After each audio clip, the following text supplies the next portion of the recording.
COVID-19 vaccination program. Target ng gobyerno, ang herd immunity, na 70% ng mga mamamayan ay mabakunahan. Ito ay upang tuluyan ng mapigilan ang pagkalat ng virus na ito at matigil na ang pandemyang naminsala sa buong mundo. Mayroong magkakaiba ang opinyon sa pagpapabakunang ito. May gusto, at ang iba ay ayaw naman. Minsan, ang gobyerno ay hindi mo rin maintindihan kung mandatory ba ito o voluntary. Ang katanungang ito ay, siya ring naghahati sa mga Kristiyano, kung labag ba sa pananampalataya nila sa Diyos ang pagpapabakuna. Tabag nga ba sa pananampalatayang Kristiyano ang pagpapabakuna? Ito ang usaping tatalakayin natin ngayon, mga kaibigan at mga kapatid.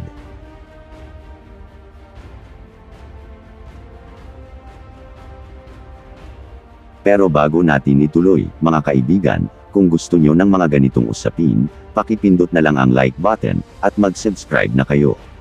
Pindutin na rin ang notification bell para malaman nyo kaagad ang mga latest kong videos. Alam kong alam nyo rin na mayroong mga namamatay sa mga pagpapabakuna. Subalit, hindi ito masyadong binibigyan pansin ng gobyerno. Bakit? Dahil magiging hadlang sa layunin nilang marating ang 70% na herd immunity kung ang mga tao ay hindi magpapabakuna. Pero, ang ilan sa atin ay hindi pa rin nakakalimutan ang nangyari sa dengue shot, di ba? Kaya nga, ang sabi ng ilan, hindi dapat pilitan ang bakuna. Bahala na ang isang tao kung gusto niyang magpabakuna o hindi, di ba? Ngunit, papaano naman sa usapin ng pananampalataya? Ano ang sinasabi ng banal na kasulatan o Biblia tungkol sa usapin na ito? Alam naman natin na ang Diyos ay nagpapagaling. Napakaraming himala ang ginawa ng Panginoon Hesukristo noong nandito pa siya sa mundo natin. Subalit ang pagtitiwala ba sa bakuna ay kawalan ng paniniwala sa kagalingang maibibigay sa atin ng makapangyarihang Diyos. Ang kapangyarihan ng kagalingang nagmumula sa Diyos ay nakadepende sa isang bagay. Ito ay ang ating paniniwala. Ang tibay at lakas ng ating paniniwala sa Diyos ang siyang nagbibigay ng kapangyarihan upang tayo ay makatanggap ng ganap na kagalingan mula sa anumang karamdaman. Sa Awit Kapitulo 91 ay mababasa natin ang proteksyon natin mula sa Diyos sa mga sakit at salot at mga panganib sa ating buhay. Mamamatay ang libo-libo sa ating tabi, subalit hindi man lang lalapit sa atin ang panganib, ayon sa Panginoon. Kung ito ay iyong pinapaniwalaan ng 100%, siguradong makakamtan mo ito. Sapagkat tapat ang Diyos sa kanyang mga pangako. Ang tanging hadlang lamang dito ay kung hindi sapat ang iyong pananampalataya. Hindi malulugod ang Diyos kung wala tayong pananampalataya sa Kanya.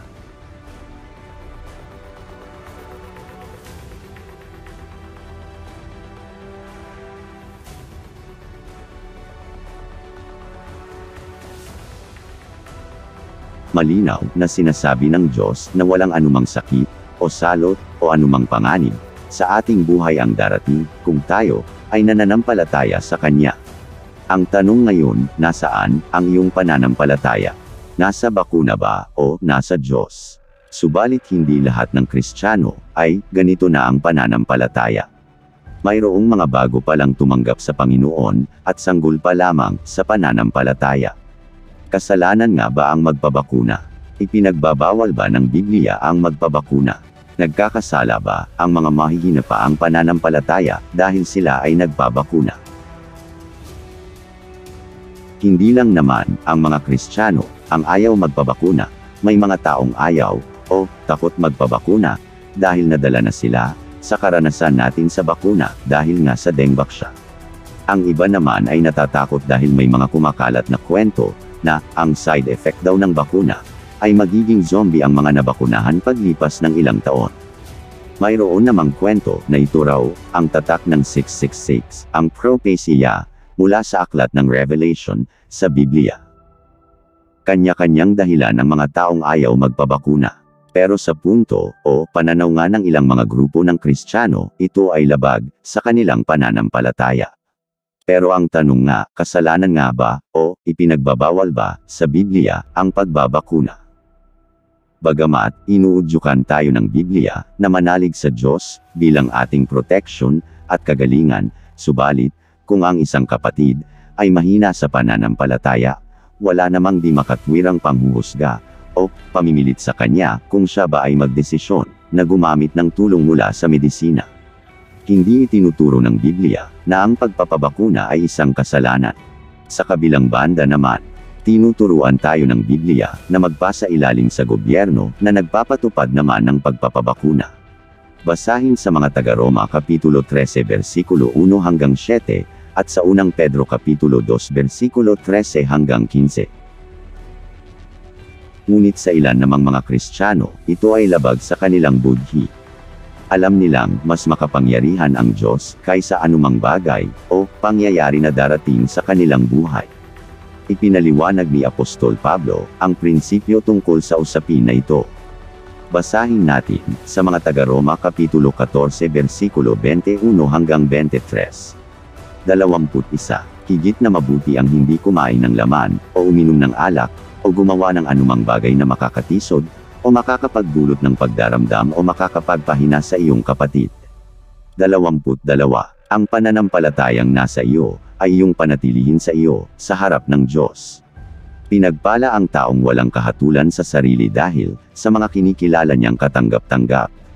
23 ang nag-aalinlangan kapag kumain ay hinatulan na dahil hindi siya kumakain na may pananampalataya.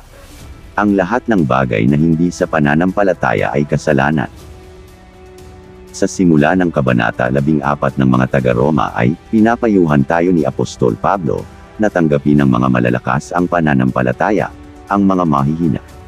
Basahin po natin sa mga taga-Roma Kapitulo 14 versikulo 1 hanggang 3. Tanggapin ninyo siya na mahina sa pananampalataya, ngunit hindi upang pagtalunan ang iba't ibang kuro-kuro. Ang isang tao ay naniniwalang maaari niyang kainin ang lahat ng bagay. Ang isa na mahina ay kumakain lamang ng gulay.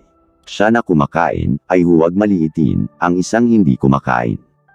Siya na hindi kumakain ay huwag humatol sa kanya na kumakain, sapagkat ang Diyos ang tumanggap sa kanya. Ano ngayon ang masasabi natin sa pagpapabakuna ng mga Kristiyanong mahihina ang pananampalataya? Huwag po natin silang maliitin o husgahan, mga kapatid. Kung malakas ka at matibay ang iyong pananampalataya sa Diyos, na bibigyan kanya ng protection laban sa salot o pandemyang ito, pasalamatan mo ito sa Diyos. Kasabay nito, ipanalangin mo ang mahinang kapatid na dumating ang panahon na tumibay at lumakas din ang kanyang pananalig o pananampalataya sa proteksyon at kagalingang nagmumula sa makapangyarihang Diyos. Ang pagpapabakuna ay hindi kasalanan. Ang hindi pagpapabakuna naman ay desisyon na ng isang individual. Ito ay ayon sa pananampalataya ng bawat isa.